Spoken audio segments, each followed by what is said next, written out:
నమస్తే, welcome to our channel. వచ్చే వారం కీలక అరెస్టులు జరుగుతాయా ఆంధ్రప్రదేశ్లో అంటే అవుననే సమాధానం వినిపిస్తుంది. మరి నవంబర్ 21నే అటు జగన్మోహన్ రెడ్డి అక్రమాస్తుల కేసులో వ్యక్తిగత విచారణకు హాజరు కానున్నారు. మరోపక్క కల్తీ నెయ్యి కేసులో నవంబర్ 21నే వైవి సుబ్బారెడ్డి కూడా సిట్ ముందుకు విచారణకు హాజరు కానున్నారు. మరి ఏం జరగబోతుంది? ఇవే కాకుండా ఇంకా కీలక అరెస్టులు జరిగే అవకాశం ఉందా? తెలుసుకునే ప్రయత్నం చేద్దాం. దీన్ని విశ్లేషించడానికి మనతో పాటుగా ఉన్నారు ప్రముఖ ఆర్థిక, రాజకీయ, సామాజిక విశ్లేషకులు కొత్త రవీంద్రబాబు గారు. నమస్తే సార్. నమస్తే సార్.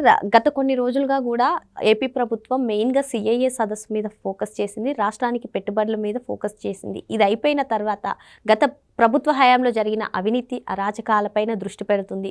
సో నెక్స్ట్ వీక్ కీలక అరెస్టులు జరగబోయే ఛాన్స్ ఉంది అంటూ చాలామంది విశ్లేషించారు. మరి ఇప్పుడు చూసుకున్నట్లయితే నవంబర్ 21 చాలా కీలకంగా మారనుంది. అటు జగన్మోహన్ రెడ్డి కానివ్వండి, ఇటు వైవి సుబ్బారెడ్డి కానివ్వండి విచారణ ఎదుర్కోబోతున్నారు.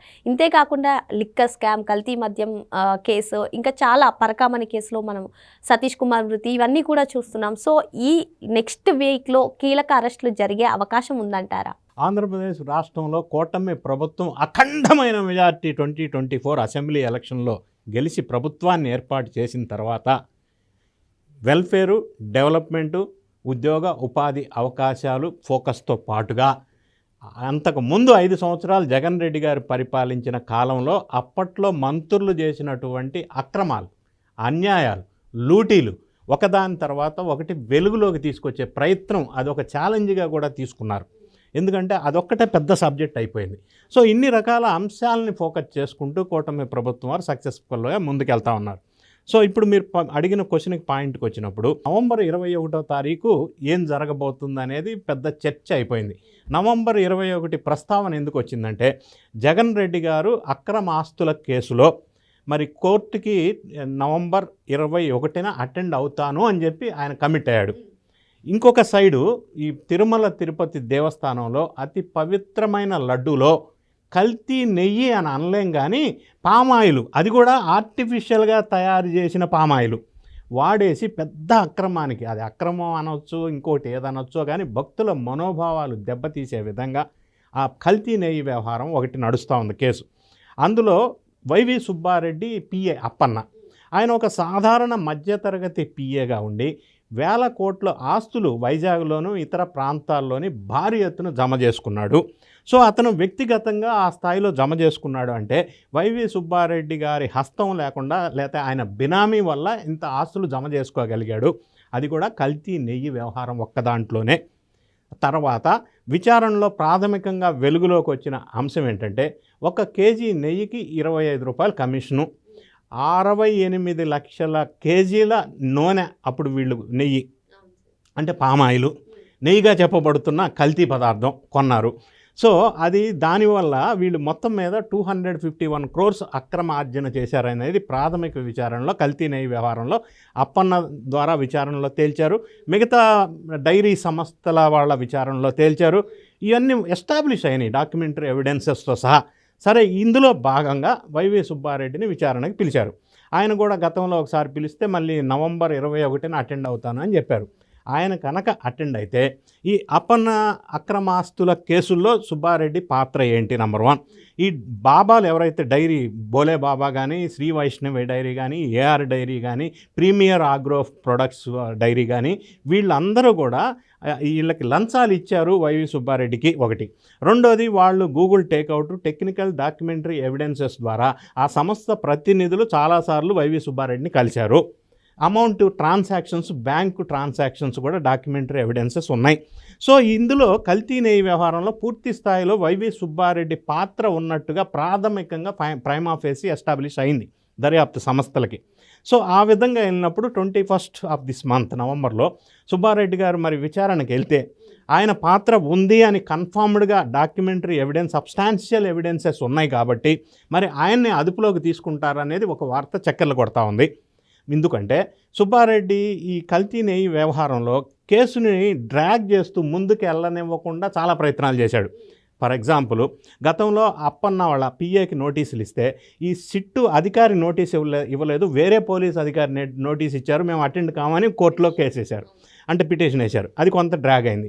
తర్వాత సుబ్బారెడ్డి వాళ్ళ వైఫ్కి సంబంధించిన బ్యాంకు లావాదేవీలు సబ్మిట్ చేయమని దర్యాప్తు సంస్థలు అడిగితే ఎందుకు చేయాలని మళ్ళీ ఇంకో పిటిషన్ వేశారు. అంటే ఇవన్నీ కేసు ముందుకు సాగకుండా ఈయన చేసే ప్రయత్నం, అంటే డిలే చేయడం కోసం ప్రయత్నం చేస్తూ ఉన్నారు.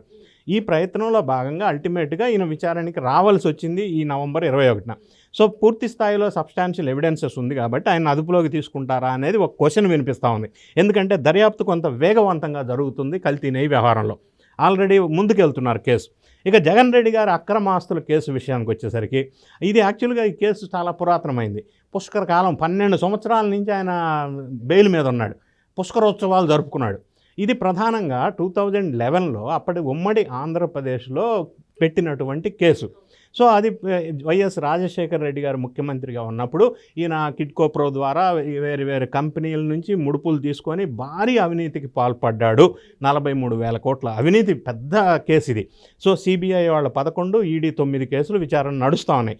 సరే, రకరకాల కారణాల వల్ల న్యాయ వ్యవస్థలో ఉన్న లొసుగుల్ని వాడుకొని ఆర్థిక నేరస్తుడు కాబట్టి ఒక 125 డిశ్చార్జ్ పిటిషన్స్, తర్వాత ఈ జడ్జెస్ ఫ్రీక్వెంట్గా ట్రాన్స్ఫర్ అవ్వడం లేదా రిటైర్ అవ్వటం. సో వీటన్నిటి రకరకాల రీజన్స్ వల్ల డ్రాగ్ ఆన్ అవుతుంది. అప్పట్లో ముఖ్యమంత్రిగా ఉన్నాను, ఫిజికల్గా అటెండ్ కావటం కుదరదు అని చెప్పేసి లాస్ట్ టైం ఈయన ఫిజికల్గా అటెండ్ అయింది 2020 జనవరి 10వ తారీఖు. సో అప్పటి నుంచి వెసులుబాటు ఇచ్చారు ముఖ్యమంత్రి కాబట్టి. ఇప్పుడు ముఖ్యమంత్రి పాయ, ప్రతిపక్ష నాయకుడు పాయ, ఏది లేదు, ప్రజలు ఆదరించలేదు. సో ఇప్పుడు వెసులుబాటు ఇవ్వడానికి కారణాలు ఏమి లేవు. అయినప్పటికీ మొన్న కోర్టులో ఈయన విదేశాలకు వెళ్ళాలి కాబట్టి పాస్పోర్ట్ తీసుకొని పర్మిషన్ తీసుకొని వెళ్ళినప్పుడు దొంగ ఫోన్ నంబర్ ఇవ్వటం వల్ల, సిబిఐ వాళ్ళు పిటిషన్ వేయటం వల్ల అందులో వెలుగులోకి వచ్చింది. ఈయన్ని మళ్ళీ కోర్టుకు రమ్మన్నారు లాస్ట్ మంత్. సరే, ఒక పోస్ట్పోన్మెంట్ అడిగారు, లేదు నవంబర్ 21 వస్తానని. అప్పుడు కూడా రిక్వెస్ట్ చేశారు ఆన్లైన్లో అటెండ్ అవుతానని. సో కుదరదు, ఫిజికల్గా రావాలి అని అన్నారు. సో ఈ అక్రమాస్తుల కేసులో 21 నవంబర్ ఆయన ఫిజికల్గా అటెండ్ అయితే, ఇక్కడ అంశం ఏంటంటే ఒక్కసారి ఫిజికల్గా అటెండ్ అయితే ఇప్పుడు కోర్టులో ఫ్రీక్వెంట్గా విచారణకి ఫిజికల్గా అటెండ్ అవ్వాల్సిన అవసరం ఉంటుంది. It will continue further till దర్యాప్తు పూర్తయ్యే అంతవరకు. అంటే అప్పుడు జగన్మోహన్ రెడ్డి గారు పాదయాత్రలో ఏ విధంగా శుక్రవారానికి విచారణకు వెళ్ళేవాళ్ళు ఆ పరిస్థితి మళ్ళీ వస్తుంది. పాదయాత్ర చేస్తూ ఫ్రైడే కోర్టుకి అటెండ్ అయ్యి సాటర్డే సండే హైదరాబాద్లో ఉండి మళ్ళీ పాదయాత్ర స్టార్ట్ చేశారు. సో ఇప్పుడు ఈ పరిస్థితి ఇప్పుడు అటెండ్ అయితే నెక్స్ట్ మళ్ళీ అటెండ్ కాను అని చెప్పడానికి లేదు. ఎందుకంటే ఈసారి ఎస్కేప్ అవడానికి ముఖ్యమంత్రి పదవి అడ్డు పెట్టుకోవడానికి అవకాశం లేదు, ఇప్పుడు నార్మల్ ఎమ్మెల్యే కాబట్టి. సో అట్లా అటెండ్ అవుతూ ఉండటం వల్ల మరి ఇప్పుడు ఈయన 2027లో మళ్ళీ పాదయాత్ర చేస్తానని ఒక ప్రపోజల్ ఏదో పెట్టుకున్నారు. సో దాన్ని ఏ విధంగా ఈ కోర్టు హాజరు మళ్ళీ గతంలో లాగానే ఈ కోర్టుకు వచ్చి పాదయాత్ర చేస్తారా, ఒక అంశం. రెండో అంశం ఏంటంటే గతంలో ఈయన ఇటువంటి సందర్భం ఎదురైనప్పుడు పాదయాత్రలో వాళ్ళ చెల్లి తల్లి అండగా ఉన్నారు, విజయసాయి రెడ్డి ఉన్నారు. సో ఇప్పుడు కీలకమైన వ్యక్తులు పార్టీలో లేరు, తల్లి చెల్లి దూరం అయిపోయారు, గెంటేశారు. వాళ్ళ ఆస్తి పంపకాల విషయంలో ఇంట్లో నుంచి గెంటేశాడు తల్లిని చెల్లిని. సో ఈ సందర్భంలో ఈయన కోర్టుకి గనక అనివార్య పరిస్థితుల్లో ఫిజికల్గా అటెండ్ అయితే ఇక మళ్ళీ కంటిన్యూ అటెండ్ అవుతూ ఉంటే ఒకటేమవుతుందంటే ప్రజల్లో ఫ్రీక్వెంట్గా జగన్ రెడ్డి గారు కోర్టుకి అటెండ్ అవుతున్నారు, అక్రమార్జన కేసు అనేది పబ్లిక్లోకి వెళ్తుంది. వెళ్ళటం వల్ల ఈయన అన్యాయం చేశాడు, అక్రమార్జన చేశాడు, కోర్టుకి అటెండ్ అవుతున్నాడు, ఈయన ఒక నిందితుడు అన్న ఫీల్ ప్రజల్లోకి చాలా ఎక్కువ వెళ్ళే అవకాశం ఉంటుంది. కాబట్టే ఈయన వెళ్లకుండా ఉండటం కోసం విశ్వ ప్రయత్నం చేశాడు. కాకపోతే ఏంటంటే ఇప్పుడున్న ఆయన ఉన్న పరిస్థితుల్లో యాక్సెప్ట్ చేయరు. గతంలో ఇంకొక రీజన్ ఏంటంటే రాజకీయమైన ఈక్వేషన్స్ నేపథ్యంలో సెంట్రల్లో బీజేపీ వాళ్ళు, ఇక్కడ జగన్ రెడ్డి గారు ఉన్నారు. అప్పుడు పరిస్థితి వేరు, ఇప్పుడు రాజకీయ ఈక్వేషన్ పూర్తిగా చేంజ్ అయిపోయింది. ఇక్కడ ఎన్డీఏ ఉంది, సెంట్రల్లో ఎన్డీఏ ఉంది. సో గతంలో లభించినటువంటి సహాయ సహకారాలు అక్కడి నుంచి లభించకపోవచ్చు. ఈ పరిస్థితుల్లో ఈయన కనుక కోర్టు కంటిన్యూ ఫిజికల్గా కనుక అటెండ్ అయితే ప్రజల్లో ఒక ఫీల్ మెసేజ్ అయితే ఖచ్చితంగా వెళ్తుంది, ఈయన ఎవ్రీ ఫ్రైడే కోర్టుకి అటెండ్ అవుతాడు బాబు, నిందితుడు, అందులో అక్రమార్జన. ఆ విధంగా ప్రజల్లోకి ఒక బ్యాడ్ ఇమేజ్ వెళ్ళే అవకాశం ఉంది. అది నెక్స్ట్ ఎలక్షన్లో ఆయనకి ఇంపాక్ట్ అయ్యే అవకాశం కూడా ఉంది. అందుకే అటెండ్ కాకుండా విశ్వ ప్రయత్నం చేశాడు, కానీ వర్కౌట్ అవ్వలేదు. ఏదేమైనా కూడా ఈయన అక్రమార్జన కేసులో కనుక అటెండ్ అవుతూ ఉంటే ఈయన పార్టీకి ఈయనకి నష్టం జరిగే అవకాశం ఉంది. సార్, ఇప్పుడు విచారణకు వెళ్ళడమే కానీ ఆయన బెయిల్ రద్దయ్యే అవకాశాలు అయితే కనిపించట్లేదు అంటారా?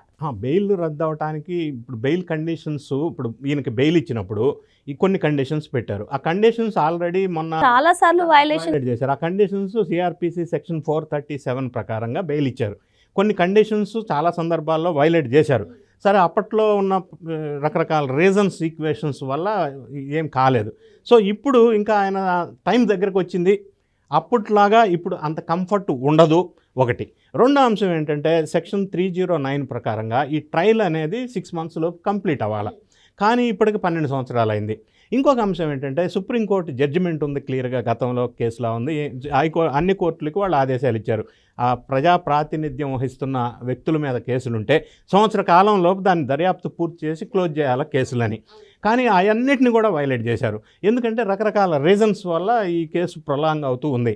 ఎప్పుడు అక్రమార్జన కేసులు తేల్తాయో అర్థం కాని పరిస్థితుల్లో జనం ఎదురు చూస్తూ ఉన్నారు. దీన్ని బేస్ చేసుకొని జోగి రమేష్ కానీ ఇంకా కొంతమంది కానీ ఏదన్నా కేసు పెడితే సిట్ వద్దు, నాకు సిబిఐ చేత దర్యాప్తు చేపించండి అని అడుగుతున్నారు. ఎందుకంటే జగన్ రెడ్డి గారికి కంఫర్ట్ వచ్చింది ఇన్ని సంవత్సరాలు, మాకు కూడా సిబిఐ ఎంక్వైరీ పెడితే చాలా సంవత్సరాలు ఇట్లానే టైం పాస్ చేయొచ్చు అన్న ఒక భావం ప్రజల్లో కూడా నెగిటివ్గా ఉంది దర్యాప్తు సంస్థల మీద. అంటే ఇప్పుడు సిబిఐకి సవాల్ విసురుతున్నట్టు కదా సార్ వీళ్ళ స్టేట్మెంట్. మరి సిబిఐ ఏ విధంగా స్పందించనుందండి? సెంట్రల్ దర్యాప్తు సంస్థలు ఏంటంటే ఈ దర్యాప్తు అనేది మనకి స్టేట్ దర్యాప్తు సంస్థల్లాగా వేగవంతం కాదు, ఎందుకంటే రకరకాల రీజన్స్ వల్ల ఒకటి. రెండోది, ఈ case gravity of the case complicated case కాబట్టి విచారణలో చాలామంది వ్యక్తుల్ని, దాదాపుగా 455 మంది వ్యక్తుల్ని విచారించారు. సో ఇంత పెద్ద కేసు కాబట్టి సహజంగా టైం టేకింగ్ రెండో రీజన్. మూడో రీజన్ ఏంటంటే గతంలో ఈయన ఇన్ఫ్లుయెన్స్ ఎంతో కొంత ప్రభావం చూపగలిగాడు సెంట్రల్ దర్యాప్తు సంస్థ మీద అనేది ఖచ్చితంగా ప్రజలు అనుకుంటున్నమాట. లేకపోతే ఇంత కంఫర్ట్ 12 సంవత్సరాలు బెయిల్ మీద ఉండటం అనేది ఎక్కడా ఎవరికీ సాధ్యం కాని అంశం. సో ఆ సదుపాయాలు లేదా అప్పుడున్న సిచ్యువేషను ఇప్పుడు సిచ్యువేషను డిఫరెంట్గా ఉంది కాబట్టి ఈ దర్యాప్తు సంస్థలు, కోర్టులు జగన్ అక్రమార్జన కేసులో వేగవంతం అయ్యే అవకాశం ఉంటే అది ఏ మలుపులు తిరుగుతుంది ఒకటి. రెండోది, కల్తీ మద్యం విషయంలో కానీ లేకపోతే మద్యం స్కామ్ విషయంలో కానీ మరి ఎప్పుడు ఎవరికి చుట్టుకుంటుందో తెలియని పరిస్థితి. మూడో అంశం ఏంటంటే పార్టీలో ఉన్న వ్యక్తులంతా కూడా వేరే పార్టీలోకి జంపు చేసిపోతున్నటువంటి సందర్భం, ఫ్యామిలీలో కూడా డిస్ప్యూట్స్ వచ్చినటువంటి సందర్భం. ఇన్ని ప్రతికూల పరిస్థితుల మధ్య జగన్ రెడ్డి గారు ఈ నెల 21న కోర్టుకి అటెండ్ అయితే తదనంతరం జరిగే పరిణామాలు చాలా ఇబ్బందికరంగా పార్టీకి ఆయనకి ఉండే అవకాశాలు స్పష్టంగా ఉన్నాయి. ఇంకొక పక్క కల్తీ నేలో వైవి సుబ్బారెడ్డి పరిస్థితి అలా ఉంది. పరకామణి కేసులో కూడా దర్యాప్తు ముందుకు వెళ్తా ఉన్న సందర్భంలో విజిలెన్స్ ఆఫీసర్గా ఉన్న సతీష్ కుమార్ అనుమానాస్పద హత్యగా జరిగిన సంఘటన ఇప్పుడు వెలుగులోకి వచ్చింది. దాంట్లో కూడా కరుణాకర్ రెడ్డి లేదా వైవి సుబ్బారెడ్డి అప్పట్లో దేవస్థానం చైర్మన్గా పనిచేశారు కాబట్టి వాళ్ళ పాత్ర ఎంతవరకు ఉందనేది విచారణ చేసే అవకాశం ఉంది. సో ఇవన్నీ పరిణామాలు చూస్తే ఈ మంత్లో 21st లేదా తర్వాత అనేది చాలా కీలకమైన వ్యక్తులు విచారణకి వెళ్తారా లేదా అరెస్టు అయ్యే అవకాశం ఉంది అనేది వార్తలైతే చర్చ జరుగుతున్నమాట వాస్తవం. ఓకే సార్, మరి ఏదేమైనా సరే ఈ వారం కానివ్వండి, అసలు ఈ నవంబర్ నెలలో వైసీపీకి గడ్డు కాలమే అని చెప్పి సార్ విశ్లేషిస్తున్నారు. మరో అంశంతో మళ్ళీ కలుద్దాం. Thank you sir. Thank you.